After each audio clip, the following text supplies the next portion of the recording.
ಜಿ5 ಇರುವಾಗ ನೀವು ನಿಮ್ಮ ನೆಚ್ಚಿನ ಶೋಗಳನ್ನ ಎಂದಿಗೂ ಮಿಸ್ ಮಾಡಿಕೊಳ್ಳುವುದಿಲ್ಲ. ಅದು ಸಂಪೂರ್ಣ ಉಚಿತವಾಗಿ. ನನಗೆ ಹೊಟ್ಟೆ ಕಿಚ್ಚು ಬರ್ಸೋದಕ್ಕಾದ್ರೂ ಯಾವುದೋ ಒಂದು 4 ಜನ ಹುಡುಗಿರ ಹೆಸರು ಹೇಳಬೇಕಪ್ಪ. ಆಗ ನಾನು ಕೋಪ ಮಾಡಿಕೊಂಡು ನಿಮಗೆ ಬೈಬೇಕು, ನೀವೇ ನನಗೆ ಸಮಾಧಾನ ಮಾಡಬೇಕು. ಅಷ್ಟು ಗೊತ್ತಾಗಲ್ವಾ ನಿಮಗೆ? ಓ ಹಿಂಗಿದೆ ವಿಷಯ. ಓಕೆ, ಇನ್ನೊಂದ್ಸರಿ ಕಣ್ಮುಚ್ಚು. ನಮ್ಮ ನಂಜನಗೂಡು ಫಸ್ಟ್ ಗ್ರೇಡ್ ಕಾಲೇಜ್ ಅಟೆಂಡೆನ್ಸಲ್ಲಿದ್ದ ಎಲ್ಲ ಹುಡುಗಿರ ಹೆಸರನ್ನ ಠಾಕ ಠಾಕ ಠಾಕ ಅಂತ ಹೇಳ್ಬಿಡ್ತೀನಿ. ಆಕಾಂಕ್ಷ, ಅಪೇಕ್ಷ, ಅಭಿಲಾಷ, ಅನಿತಾ, ಅರ್ಚನಾ, ಅಲ್ಮೇಲು, ಆಂಡಾಳು. ಸಾಕು ಸಾಕು ಸಾಕು. ನಿಮಗೆ ಹೋಗಿ ಹೋಗಿ ರೊಮ್ಯಾಂಟಿಕ್ ಆಗಿರೋದು ಹೇಗೆ ಅಂತ ಹೇಳ್ಕೊಡ್ತಿದ್ದೀನಲ್ಲ, ನನಗೆ ಬುದ್ಧಿ ಇಲ್ಲ. ಅಯ್ಯೋ ನನ್ನ ಗಿರಿ, ರೊಮ್ಯಾಂಟಿಕ್ ಆಗಿರೋದು ನನಗೆ ಬರಲ್ವಾ? ಅದು ಅಪ್ಪಿತಪ್ಪಿನೂ ನನ್ನ ಬಾಯಲ್ಲಾಗಲಿ ನನ್ನ ಆಲೋಚನೆಯಲ್ಲಾಗಲಿ ನಿನ್ನನ್ನು ಬಿಟ್ಟು ಬೇರೆ ಯಾವ ಹೆಣ್ಣಿನ ಹೆಸರು ಬರಬಾರ್ದು ಅನ್ನೋದು ನನ್ನ ಪಾಲಿಸಿ. It's my policy. ಹಾಗಾಗಿ ಸುಮ್ಮನೆ ಇದ್ದೆ, ಬೇಜಾರಾಗ್ಬೇಡ. ಅಯ್ಯೋ ರೀ, ನಾನು ತಮಾಷೆನೇ ಮಾಡ್ತಿದ್ದೆ. ನಿಮ್ಮ ಬಗ್ಗೆ ನನಗೆ ಗೊತ್ತಿಲ್ವಾ? ನೀವು ಗುಣದಲ್ಲಿ ಶ್ರೀರಾಮಚಂದ್ರನೇ. ಆದರೂ ಈ ಕಣ್ಣ ಮುಚ್ಚಲೆ ಆಟ ಒಂಥರ ಚೆನ್ನಾಗಿತ್ತು. ನೀನು ಈ ಸಮ್ಮರ್ ಕ್ಯಾಂಪ್ ಮಾಡಿ ಮಾಡಿ ಓವರ್ ಆಗಿ ಮಕ್ಕಳ ಥರ ಆಡಕ್ಕೆ ಶುರು ಮಾಡ್ಬಿಡಿದ್ಯಾ. ತುಂಟಿ ತುಂಟಿ. ಓ ರೀ, ಸಮ್ಮರ್ ಕ್ಯಾಂಪ್ ಅಂದ ತಕ್ಷಣ ನೆನಪಾಯ್ತು. ನಾನು ಅದ್ರ ಬಗ್ಗೆನೇ ಮಾತಾಡಕ್ಕೆ ಬಂದಿದ್ದು. ಪೇರೆಂಟ್ಸ್ ಎಲ್ಲ ನಮ್ಮ ಸಮ್ಮರ್ ಕ್ಯಾಂಪ್ ಬಗ್ಗೆ ಏನಂತ ಮೆಸೇಜ್ ಮಾಡಿದ್ದಾರೆ ಅಂತ ಓದ್ತೀನಿ. ಕೂತ್ಕೊಳ್ಳಿ ಕೂತ್ಕೊಳ್ಳಿ. Parent number 1, madam, Shivakrupa summer camp ಒಂದು ಅದ್ಭುತ. ಇದುವರೆಗೂ ನಮ್ಮ ಮಕ್ಕಳನ್ನ ಬೇರೆ ಸಮ್ಮರ್ ಕ್ಯಾಂಪ್ಗೆ ಸೇರಿಸ್ತಿದ್ವಿ, ಆದ್ರೆ ಇನ್ ಮುಂದೆ ಒಂದೇ ಆ ಸಮ್ಮರ್ ಕ್ಯಾಂಪ್ ನಿಮ್ದೆ. ಇದು ಕುಮಾರ್ ಅಂತಾರಿ ಒಬ್ರು ಪೇರೆಂಟ್ ಕಳ್ಸಿರೋದು. ಪೇರೆಂಟ್ ನಂಬರ್ 2, ವರ್ಷಕ್ಕೆ ಈ ಸಮ್ಮರ್ ಕ್ಯಾಂಪ್ ಒಂದೇ ಸಲ ಬರದ ಮಮ್ಮಿ ಅಂತ ನನ್ನ ಮಗಳು ಕೇಳ್ತಿದ್ಲು. ಯಾಕೆ ಅಂತ ಕೇಳಿದ್ದಕ್ಕೆ ಶಿವಕೃಪಾ ಸಮ್ಮರ್ ಕ್ಯಾಂಪ್ಗೆ ಪದೇ ಪದೇ ಹೋಗ್ಬೇಕು ಅಂತ ಅನ್ಸುತ್ತೆ ಅಂದಿದ್ದಾಳೆ. ಇದನ್ನ ಲೀಲಾ ಮೇಡಮ್ ಕಳ್ಸಿದ್ದಾರೆ. ಆಹಾ ಗಿರಿ, ಸಮ್ಮರ್ ಕ್ಯಾಂಪ್ ಮಾಡಿದಕ್ಕೂ ಸಾರ್ಥಕ ಆಯ್ತು ಬಿಡು. ಜನ ಇಷ್ಟು ಕಮ್ಮಿ ಟೈಮಲ್ಲಿ ಇಷ್ಟೊಂದು ಪ್ರೀತಿ ತೋರಿಸ್ತಿದ್ದಾರೆ ಅಂದ್ರೆ it's really great. Parent number 3 ಏನು ಹೇಳಿದ್ದಾರೆ? ಮೇಡಮ್, ನಿಮಗೊಂದು ರಿಕ್ವೆಸ್ಟ್. ನೆಕ್ಸ್ಟ್ ಟೈಮ್ ಸಮ್ಮರ್ ಕ್ಯಾಂಪ್ನ ದೊಡ್ಡವ್ರಿಗೂ ಮಾಡಿ ನನ್ನ ಮಕ್ಕಳು ಖುಷಿ ಪಡೋ ವಿಡಿಯೋನ ಆಫೀಸ್ ಕೊಲೀಗ್ಸ್ಗೆಲ್ಲ ತೋರಿಸ್ದೆ ಅವ್ರು ನಮಗೂ ಅವಕಾಶ ಕೊಡಿ ಅಂತ ಕೇಳ್ತಿದ್ದಾರೆ. ಆಹಾ, ವಾಟ್ ಎನ್ ಐಡಿಯಾ ಗಿರಿ. ಒಂದು ಕೆಲಸ ಮಾಡೋಣ, next year adult summer camp ಕೂಡ ಮಾಡೋಣ. ಹಾಲಲ್ಲಿ ಮಕ್ಕಳ ಸಮ್ಮರ್ ಕ್ಯಾಂಪ್ ನೀನ್ ನೋಡ್ಕೋ, ಹಿತ್ತಲಲ್ಲಿ ಅಡಲ್ಟ್ ಸಮ್ಮರ್ ಕ್ಯಾಂಪ್ ನಾನು ನೋಡ್ಕೊಳ್ತೀನಿ. ದುಡ್ಡು ದುಡ್ಡು. ಓ ಹೌದು ರೀ, ಒಳ್ಳೆ ಐಡಿಯಾ ರೀ. ನಾವು ಹಾಕಿದ 10,000 ಬಂಡವಾಳಕ್ಕೆ 50,000 ಇನ್ನೇನು ಬಂದ್ಬಿಡುತ್ತೆ. ನೀವು ಹೇಳ್ದ ಹಾಗೆ 5 ಪಟ್ಟು ಲಾಭ ಬಂದ ಹಾಗೆ. ಮತ್ತೆ ದೇವ್ರು ತೋರಿಸಿದ ದಾರಿ ಅಲ್ವಾ ಇದು? ಈ ಸಲ ಗೆಲುವು ನಮ್ದೇ. ಬರೀ ಗೆಲುವು ಅಷ್ಟೇ ಅಲ್ಲ ರೀ, 5 ಪಟ್ಟು ಲಾಭ ಯಾವ ಬಿಸ್ನೆಸ್ ಅಲ್ಲಿ ಸಿಗುತ್ತೆ.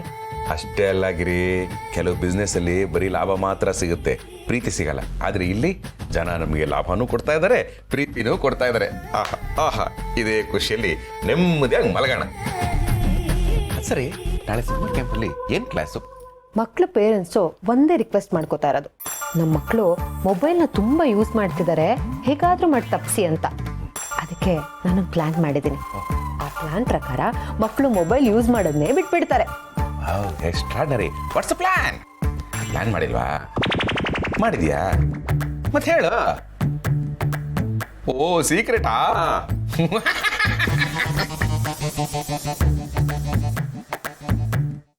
ಅಕ್ಕ, ನನ್ನನ್ನು ಕೇಳಿದ್ರೆ ಮಕ್ಕಳು ಮೊಬೈಲ್ ಬಳಸೋದನ್ನ ಕಡಿಮೆ ಮಾಡಿಸೋದಲ್ಲ, ಪೂರ್ತಿಯಾಗಿ ನಿಲ್ಸೇ ಬಿಡಬೇಕು.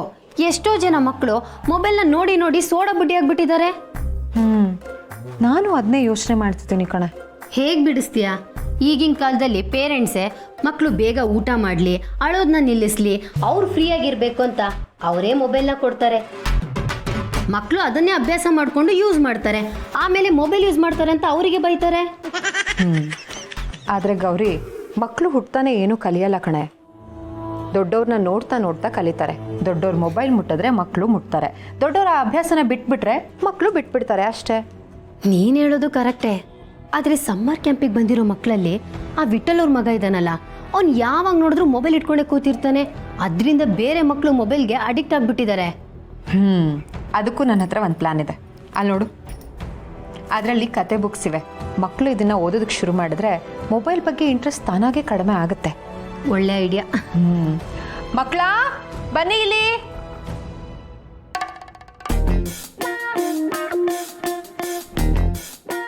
ಹಾ, ಅದರಲ್ಲಿ ಕತೆ ಬುಕ್ಸ್ ಇವೆ. ಎಲ್ಲರೂ ಒಂದೊಂದು ತಗೊಂಡು ಓದೋದಕ್ಕೆ ಶುರು ಮಾಡಿ.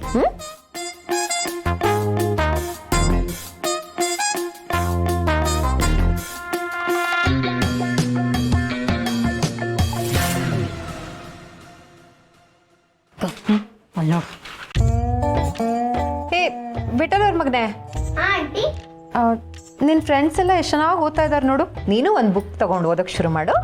ಆಂಟಿ PDF ಇದ್ರೆ ಕಳಿಸಿ, ಮೊಬೈಲಲ್ಲೇ ಡೌನ್ಲೋಡ್ ಮಾಡ್ಕೊಂಡು ಓದ್ಕೊಂತೀನಿ. ವಿಠಲ್ ಅವ್ರ ಮಗನೆ, ಬುಕ್ ತಗೊಂಡು ಓದು ಅಂದರೆ ಮೊಬೈಲಲ್ಲೇ ಬುಕ್ಕನ್ನು ಓದ್ತೀನಿ ಅಂತೀಯಲ್ಲೋ. ಪೇಪರ್ನ ಪ್ರಿಪೇರ್ ಮಾಡ್ಬೇಕಂದ್ರೆ ಟ್ರೀಸ್ನೆಲ್ಲ ಕಟ್ ಮಾಡ್ಬೇಕು, ಅದಕ್ಕೆ ನಾನು ಮೊಬೈಲಲ್ಲೇ ಓದ್ಕೊಂತೀನಿ. ಆ್ಯಂಡ್ ಮೊಬೈಲ್ ಬ್ರೈಟ್ನೆಸ್ ಕಮ್ಮಿ ಇಟ್ಕೊಂಡು ನೋಡುವಾಗ ಕಣ್ಣಿಗೂ ಏನೂ ಆಗಲ್ಲ. ಗೌರಿ, ಇವನಿಗೆ ಹೇಳೋಕ್ಕಾಗಲ್ಲ ಕಣೆ, ತುಂಬ ತಿಳ್ಕೊಂಡ್ಬಿಡ್ತೀನಿ ಅಂತ ಅನ್ಕೊಂಡಿದ್ದಾನೆ. ಬಾಗಿಲಿಗೆ ಬಂದಿದ್ದಾನೆ ಫಕೀರ. ಏನೂ ಕೇಳೋದಿಲ್ಲ, ಕೇಳಿದ್ದನ್ನು ಕೊಡದೆ ಬಿಡೋದಿಲ್ಲ. ಗುರುಗಳೇ, ನೀವು ನಮ್ಮನೆಗೆ, ನಿಮಗೆ ನಮ್ಮನೆ ಅಡ್ರೆಸ್ ಹೇಗೆ ಗೊತ್ತಾಯ್ತು? ಅಕ್ಕ, ಅವ್ರಿಗೇನು ಗೊತ್ತಾಗಲ್ಲ. ಅವರು ಪಾಸ್ಟು, ಪ್ರೆಸೆಂಟು, ಫ್ಯೂಚರು ಎಲ್ಲನೂ ಅರ್ಧ ಕುಡಿದ್ಬಿಟ್ಟಿದ್ದಾರೆ ಅಲ್ವಾ ಗುರುಗಳೇ? ದೊಡ್ಡ ಮಾತು. ಸುಮ್ಮನೆ ಹೀಗೆ ಹೋಗ್ತಾ ಇದ್ದೆ, ಮನಸ್ಸು ಈ ಕಡೆ ಸೆಳೀತು. ನಿಮ್ಮನ್ನು ನೋಡಿಕೊಂಡು ಹಾಗೆ ನಿಮ್ಮ ಹೊಸ ಬಿಸ್ನೆಸ್ ಹೇಗೆ ನಡೀತಾ ಇದೆ ಅಂತ ತಿಳ್ಕೊಂಡು ಹೋಗೋಣ ಅಂತ ಬಂದು. ನಿಮ್ಮ ಆಶೀರ್ವಾದದಿಂದ ಎಲ್ಲ ಚೆನ್ನಾಗಿ ಆಗ್ತಿದೆ. ಮಕ್ಕಳು ತುಂಬ ಖುಷಿಯಾಗಿದ್ದಾರೆ. ಸಂತೋಷ. ಮಕ್ಕಳ, ನಿಮಗೆಲ್ಲ ಚಾಕ್ಲೇಟ್ ಕೊಡ್ಲಾ?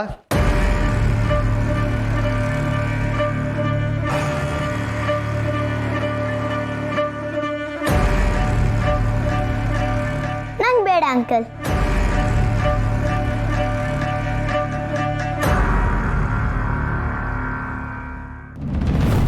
ನಂಗೆ ಬೇಡ ಅಂಕಲ್.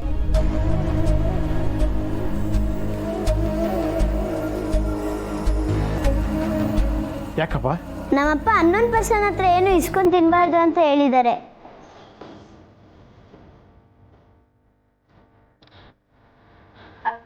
ಗುರುಗಳೇ, ಅವನೊಂದು ಸ್ವಲ್ಪ ಹಾಗೆ, ನೀವೇನೋ ತಪ್ಪು ತಿಳ್ಕೊಬೇಡಿ. ಪರವಾಗಿಲ್ಲ ಬಿಡಿ, ಹುಡುಗ ಭಾಳ ಚೂಟಿಯಾಗಿದ್ದಾನೆ. ಹಾಗೆ ನಾ ಕೊಟ್ಟಿದ್ದ ಪುಡಿ ಮಕ್ಳು ಕೊಟ್ರ?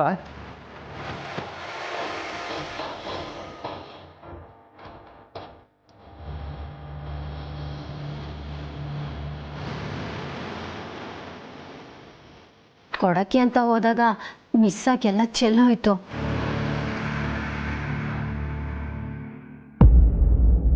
ಅಂದ್ಕೊಂಡೆ ಏನೋ ಎಡವಟ್ಟಾಗಿರ್ಬೇಕು ಅಂತ, ಹಾಗೆ ಆಗಿದೆ. ಅಯ್ಯೋ ಗುರುಗಳೇ, ನನ್ನ ಬುದ್ಧಿಗಿಷ್ಟು ನಿಮ್ಮನ್ನು ಇಲ್ಲೇ ನಿಲ್ಸಿ ಮಾತಾಡಿಸ್ತಾ ಇದ್ದೀನಿ. ಬನ್ನಿ ಕೂತ್ಕೊಳ್ಳಿ. ಬೇಡ, ನನಗೆ ಬೇರೆ ಕೆಲಸ ಇಲ್ಲ. ನಾಳೆ ಬರ್ತಾ ಬೇರೆ ಪ್ರಸ್ತಾವ ತಂದು ಕೊಡ್ತೀನಿ, ಮಕ್ಕಳಿಗೆಲ್ಲ ಕೊಡಿ. ನಾನು ಬರ್ತೀನಿ.